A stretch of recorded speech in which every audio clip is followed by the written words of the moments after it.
the best way to get revenge on a crooked supervisor? When I was 22, I worked at a small auto shop. A new supervisor was hired, let's call him Johnny. From the first day, I knew he was trouble. He was rude to customers, treated workers badly, and acted like he owned the place. The worst part, he kept 2 of my paychecks and dared me to complain. I stayed quiet because I needed the job, but inside I was angry. One afternoon, I heard Johnny bragging about rolling back car odometers. That explained the strange paperwork and the confused customers who came back asking questions. Right then, I knew he wasn't just rude. He was also dishonest. For 3 months, I collected proof.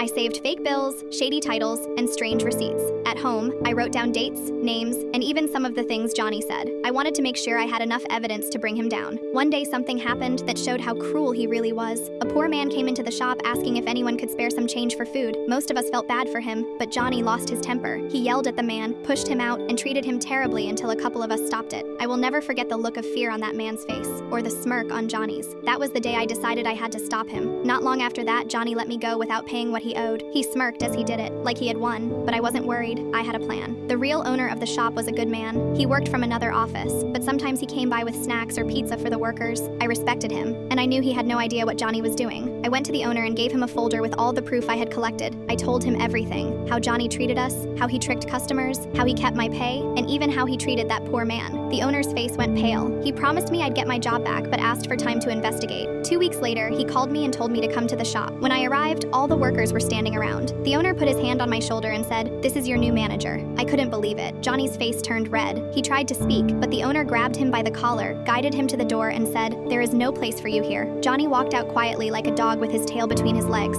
After that, the shop completely changed. People were happy again, customers liked coming in, and the workplace felt safe. We even laughed about Johnny sometimes, calling that time the dark chapter. To this day, I live by one rule: do no harm, take no nonsense.